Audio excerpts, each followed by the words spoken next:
Are they petrified?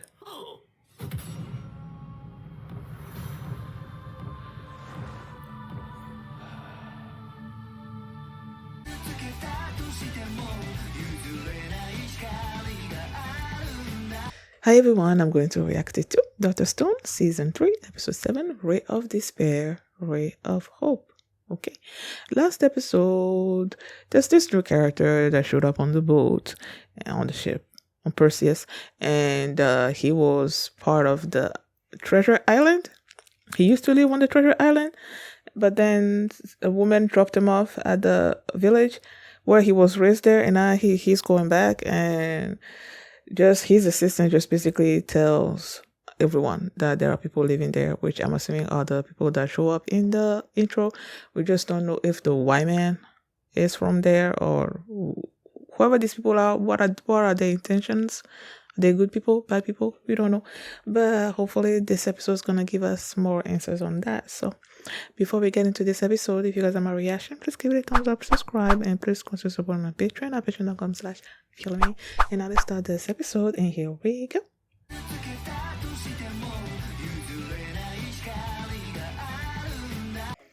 Yeah, so the title is Ray of Despair and Ray of Hope, I believe, right?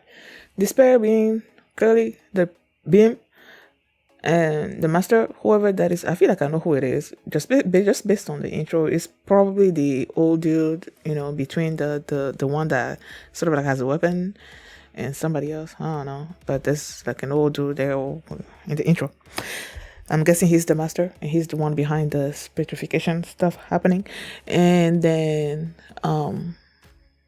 the Ray of Hope is probably Amaryllis and her people, right? Or the allies. Either way, they get there on the island, and then they're like, okay, now we need to send out a search party. We can't all go there because we don't want, it'll be, I guess, it won't be as easy for them to sort of sneak around the island or anything like that. So they decided to go with Senku, of course. Soyuz, because he was born there, so he might remember stuff and help them, guide them and everything.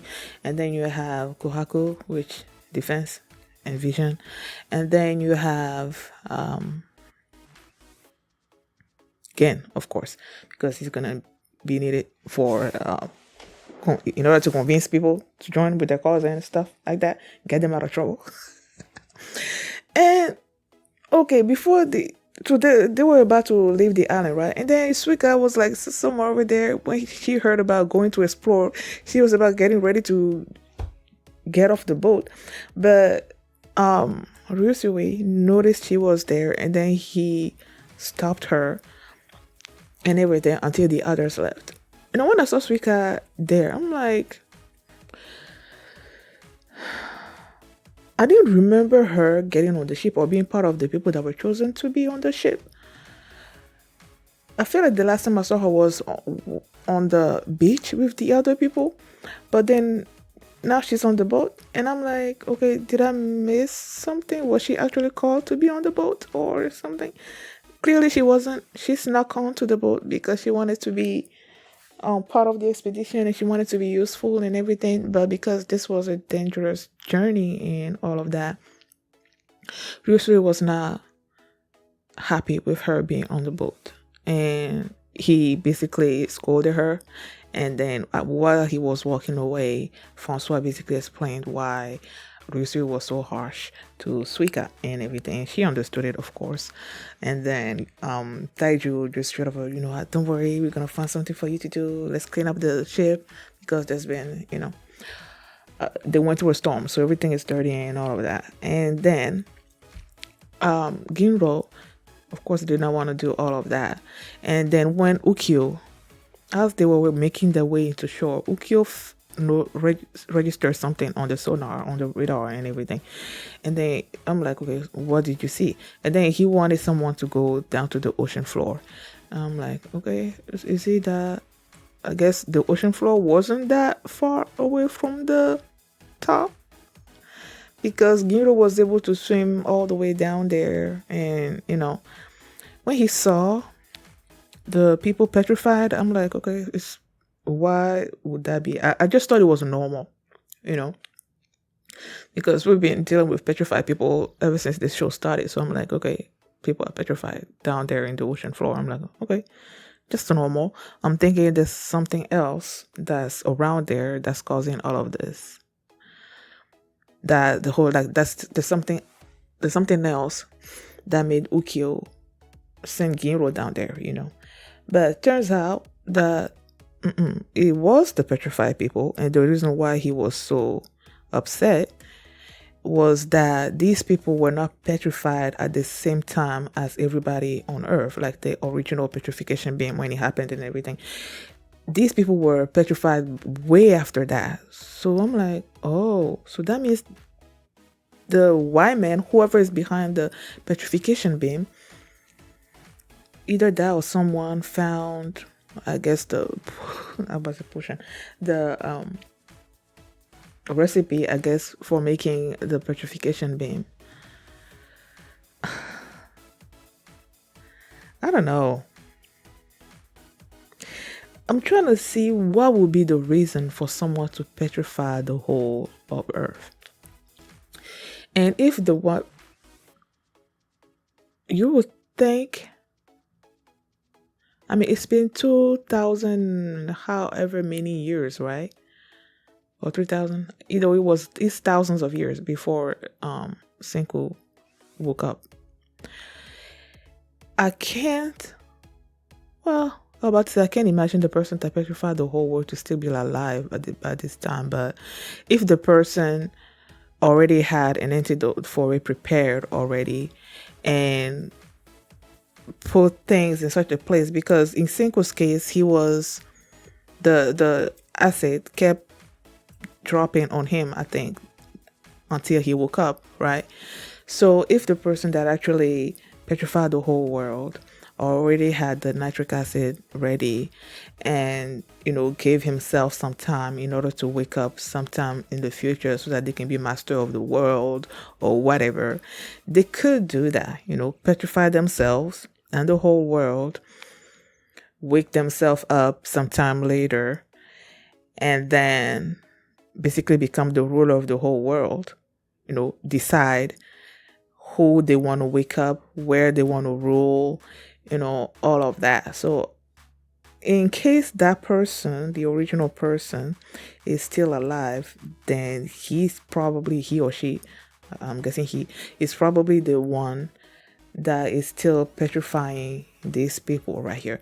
And then last episode, they mentioned the fact, Senku, or either way, some of them, mentioned the fact that people kept trying, that there's probably a good possibility that people from the Ishigami village kept trying to go back to the treasure island, So I'm thinking maybe, yes, they were trying to go back there, and maybe some of them did get back there, but then they got petrified, just like everybody on the ship right now is petrified, And before they got petrified, Rusui was able to save Suika, so she's probably gonna help Senku and the others along the way, Senku and the others, they went on their way, and then they were trying to communicate with the ship, but the signal wasn't going through. So they decided to go up there find a higher ground and maybe get a signal that way. So when they went up there, and then you see Soyuz use the telescope or something, whatever, to look at the ship. For a second,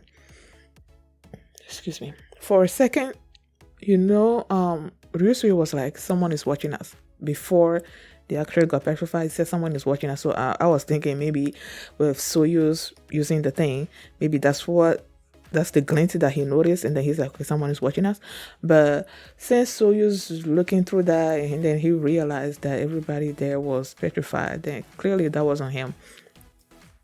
So they went back and told Kohaku and Senku about what happened. That look on Senku's face, I've never seen that look on him before. And Kohaku was so upset. She wanted to go back and save them. But then again, had the mind to tie her down to him because he clearly knew how she was going to react and that was not going to be a good thing. So he kept her there, told her the reason why it would not be a good idea for her to go back there, and or she will be petrified as well. And then Kohaku had brought them to some place where there were all these shells and stuff on the floor, and it was dropped by a person. And then they were like, okay, who is this person? And then they decided to do some science, detective science stuff. I'm like, I love these people, man. Like, I love this show so much. Senku created this thing where they use it to reveal the fingerprint, and from the fingerprint, he was like, okay, is a female, I think it said something else, of average height or something. I don't know. But then it was Gandalf's turn, and then he did some mental calculation stuff. He did his stuff, and then he's like, it's a young woman of this particular height, and they found like a hair of hers, and then they put it in a centrifuge. I'm like, they don't have a centrifuge, none that I can see that they have, that they're carrying or anything. And then he gives it to Kohaku. Oh my goodness. So she did her thing, and then she said something about lilies, and I don't know. Either way, they knew it was a young girl, and then they, based on where, like the trajectory or whatever, they could tell that it was the lilies. They said that they don't grow like around the ocean or whatever. That she must be somewhere deep down the mountains and stuff. And so, and then they extrapolate and whatever, and now they were able to like sort of like catch up to her and all of that. Because they said at the beginning that based on this flight that was flying around the shells and everything, that she was probably around 20 or 30 minutes away from them or something. So they caught up to her, and then they were like, okay, about to approach her and everything. Then these three dudes just showed up, and then they were professing their feelings for her and everything. And then she was just like, started crying, doing all this, and I'm like, girl, I feel like you're a manipulator. Like, there's the way she was, and then they actually showed her spraying stuff in her eyes to make herself like cry in front of the dudes. And I'm like, then she mentioned the fact that she was supposed to be taken to the master the next day or something or other like that. She's supposed to marry or take it. No, either way, she was going to the master the next day, and that, if she were to accept their feelings, then the whole village would be petrified or something or other like that. All of this Senku is registering, so it's giving them hope that she is probably gonna be on their side. They are probably gonna be able to get her to help them. And then they were strategizing about how to approach her and everything. Senku just like immediately went to her, and she's like, take me to the treasure chest. Do you know where the treasure chest is or something or other like that? Just being like straight with her, like from the get-go. And she was like immediately thought when she saw Soyuz, because Senku, Kohaku, and Gen just did not look like people from the island. Like, they were not from the island. They look different. But Soyuz was someone that was from there. He's similar to them. So in her mind, that was the master. She immediately went and just like hugged him. It was just like, I fell in love with you. And what I'm like, why are you trying so hard to make this master think that you are in love with him or whatever? I'm like, I was confused about it. I'm like, what game are you playing? So she was told that Soyuz is not the master, and that from their group, clearly Senku is the leader. Then she jumped on him as well, started doing the same thing. Senku was like, girl, go away. I'm not influenced by whatever it is that you're saying right here. It's not gonna work on me. And then Gen is like, you should work on me. But he didn't get the hug. So they were there and then they were talking, and then she started hearing this commotion happening at the village. And she just went to the village, and the guys there were just like sacking themselves up to go after the master. They were not gonna allow the master to take Amaryllis away from them and stuff. And Amaryllis was like, how do I stop this from happening? Because if they go, they're gonna get petrified and all of that. And then Senku just like, I have an idea, gave Gen himself, was it three of probably Soyu, somebody else. I feel like there was three people with gears on, and then they sprayed tear gas into the people, and then they were on the floor, and then that's where Amaryllis remembered what Senku and the others were saying, so she realized that she could use them to defeat the master, and she basically asked for their help, like right then and there, because she said she decided after everything that the master has been doing to everyone on the island, I guess she decided that she was going to become the most beautiful person on the island and get close to the master and then defeat him that way. And that's why when she thought Soyuz was the master, or she thought Senku was the master, she was just like throwing herself at him, trying to make him believe that she cares about him and stuff. I guess trying to get him to lower his defenses or something. Trying to get close to him so that she can take him down. So yeah. So clearly she's gonna be helping the group. So yeah. Now my question is, does the titanium that they need, or plutonium? Was it plutonium? Isn't the plutonium the one that used to make bombs? I don't know. Whatever. I think it's plutonium that they need. Is that gonna be with the master? Is the master the same person that petrified the whole of Earth? Or is it someone that came upon the formula, I guess, for the petrification and is now using it for their own gain?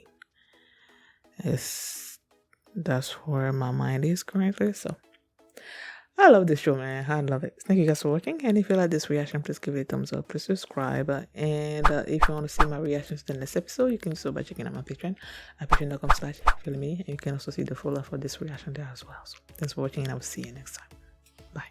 It's a shame that they lost her head. A careless man who could wind up dead. You wear your sin like a sun.